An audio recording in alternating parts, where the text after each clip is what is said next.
Herkese merhaba, kanalıma hoş geldiniz. Bu videomda sizlerle elimde görmüş olduğunuz telefon çantası yapılışını paylaşıyor olacağım. 1 saatte kolaylıkla yapabileceğiniz bir çanta yapıyoruz. Yapısı da gayet güzel, yumuş yumuş, pofidik bir çanta oldu. Bakın bu şekilde ağız kısmına tak çıkar bir tane düğme dikerek sabitleme yaptım ve düğme de gayet şık bir görüntü vermiş oldu. Zincir askı tercih ettim çünkü ipin yapısı gereği esneme yapacaktı. Yine ipin devamı olsun isterseniz zincirin iç kısmında ip yürütme yaparak da kombinleme yapabilirsiniz. Gayet ideal boyutlarda bir çanta çalışmış olacağız beraber. İpimden bahsetmek istiyorum. Saturdeyobi.com'dan temin ettim. Lady kuzu ipi, %100 mikro polyester bir ip. 100 gram 110 metre uzunluğunda bir tane yumaktan 2 kat halinde bir tane telefon çantası yapabiliyorsunuz. İpimin tamamını kullandım. 4,5 numara tığ ile örgümüzün başlangıcını yapıyor olacağız. Yapılışına geçmeden önce videoyu beğenmeyi, yorum yapmayı ve kanalıma abone olmayı unutmayın lütfen. Instagram'da takip etmiyorsanız açıklama kısmına link ekliyorum. Tıklayıp takip edebilir. Orada yaptıklarınızı beni etiketleyerek paylaşabilirsiniz. Şimdi beraber yapılışına geçelim.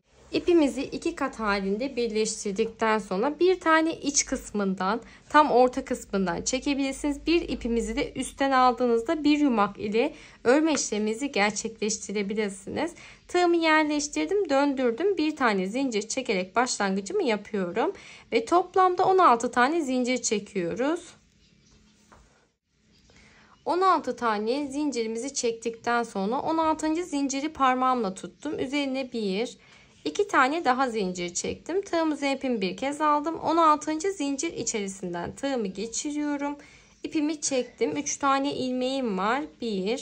2 seferde çekerek bir tane ikili trabzan. Tığımızı ipimi bir kez aldım. Bakın elimle yokluyorum ve zinciri hissettikten sonra boşluktan tığımı geçirip bir tane ikili trabzan yapıyorum. Bu şekilde her seferinde boşluğu elimizde bulmamız gerekiyor. Devamında trabzanların tepesine değil boşluk kısmına batma işlemi yaparak devam edeceğimiz için kolaylıkla atlama yapmadan parçanıza devam edebilirsiniz. Şimdi son zincirime kadar ikili trabzanlar yapmaya devam ediyorum. Sonundaki son zincirim içerisinden tığımı geçirip bir tane ikili trabzan yaparak sıramı tamamladım. Örgümün diğer tarafını çeviriyorum. 2 tane zincir çektim. Tığımızı ipimi bir kez aldım. Bakın hemen dibindeki boşluktan tığımı geçiriyorum ve bir tane ikili trabzan yaparak başlangıcımı yaptım. Hemen şöyle ikinci boşluğu buldum bakın parmağımla. Ve ikinci boşluğumdan tığımı geçiriyorum. Bir tane ikili trabzan. Tığımızı ipimi bir kez aldım.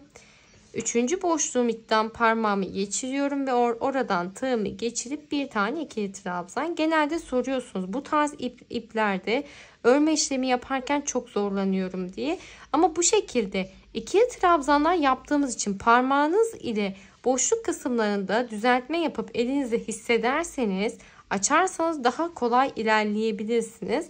Ve herhangi bir yapısında bozulma olmadan eksiltme arttırma yapmadan bu şekilde devam edebilirsiniz. Şimdi sıra sonundaki son boşluğuma kadar devam ediyorum.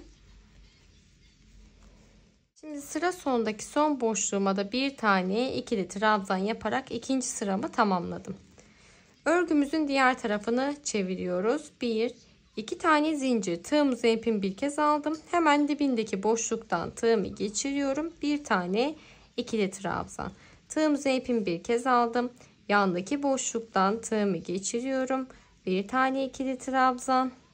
Tığımızı ipimi bir kez aldım. Yandaki boşluğa geldim. Bir tane ikili trabzan yapıyorum. Bu şekilde sıra sonuna kadar devam ediyorum. Şimdi başlangıçta aklınız karışmasın istiyorsanız sayarak devam ederseniz her zaman daha doğru sonuçlar elde edersiniz. Yani başlangıçta sayarak devam etmeniz önemli. Burada 2 zincir çekerek başlangıç yaptığımızda hemen dibindeki boşluğa batma işlemi yapıyoruz. Boşluk atlama yapmıyoruz. Bu aklınızı karıştırmasın. Direkt boşluktan tığımızı geçirip ikili trabzan yapıyoruz. Ve sıra sonunda da yine son boşluğumuza ikili trabzan yapıyoruz. Ve 2 zincir çekerek bir üst sıranın başlangıcını yapıyoruz. Bu şekilde istediğimiz boyuta ulaşana kadar devam edip geliyorum. İstediğim boyuta ulaştıktan sonra 2 tane zincir çekerek artık parçamızı tamamlamış olduk. Ölçtüğümde bakın 36 santim uzunluğunda, bu şekilde ölçtüğümüzde de 14 santim genişliğinde parçamızı tamamlamış olduk. Daha sonrasında iğnemize ipimizi takıyoruz. İpimizi biraz uzun kestikten sonra dikme işlemini gerçekleştiriyor olacağız. Parçamı direkt bakın ikiye katladım. Daha sonrasında burada dikerek sabitliyor olacağız. Örgümüzün dış kısmından dikme işlemini gerçekleştirebiliriz. Çünkü ipimizin yapısı gereği dikme işlemi yapmış olduğumuz nokta belli olmayacak. O yüzden örgümün ön kısmındayım. Yani iç kısmından dikme işlemi yapmamıza gerek yok. Bakın bu şekilde karşılıklı boşluklardan dikme işlemi gerçekleştiriyorum buradaki noktaya kadar. Daha sonrasında yine aynı şekilde buradan bir başlangıç yapıp dikme işlemimi gerçekleştirip geliyorum. Dikme işlemimizi tamamlayıp geldikten sonra şimdi ipimin ortasına tığımı yerleştirdim ve bir tane zincir çekerek başlangıcımı yaptım. Çantamızın tam orta kısmını buluyoruz. Ve şuradan boşluktan tığımı geçirdim. İlmeğimi içten dışa doğru çekiyorum ve bir tane zincir çektim. Zincir çekmeye devam ediyorum. 2, 3, 4. Şimdi burada bakın şu şekilde tahmini göz kararı bir ayarlama yapıyoruz. Ben 16 tane zincir çektim. Benim için yeterli uzunlukta oldu. Bir tane boşluk atlıyorum. Diğer boşluktan tığımı geçirdim ve bir tane sık iğne yaparak burada bağlantı noktasını yapmış oldum. Devamında 2 tane zincir çekerek ipimizi kesiyoruz.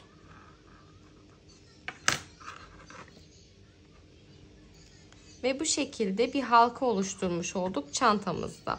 Daha sonrasında tam eşit gelen noktaya yine orta kısmına ben bir tane düğme dikerek şık bir görüntü sağlamak istiyorum. Hemen bu şekilde yerimi belirledikten sonra bakın göz kararı şöyle tuttum düğmemi. İğneme ipimi takıyorum. Ve bu yerleştirmiş olduğum noktaya iğne yardımıyla dikerek düğmeyi sabitliyoruz.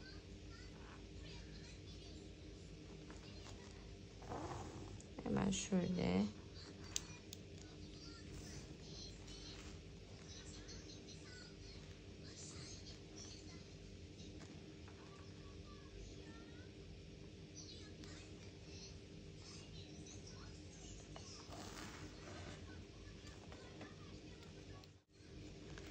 Düğmeyi buraya iyice sabitledikten sonra örgümün iç kısmından hemen iğnemi geçirerek düğümleme yapıyorum ve ipimi gizleyip yok ediyorum.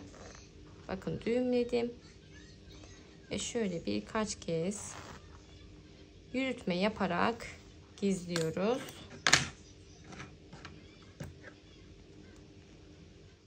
Ve bu şekilde çantamızı tamamlamış olduk. Gayet kullanışlı ve şık bir çanta oldu. Ben çok sevdim. İdeal boyutta oldu. Umarım siz de beğenmişsinizdir. Videoyu beğenmeyi, yorum yapmayı ve kanalıma abone olmayı unutmayın lütfen. Bir sonraki videoda görüşmek üzere. Hoşça kalın.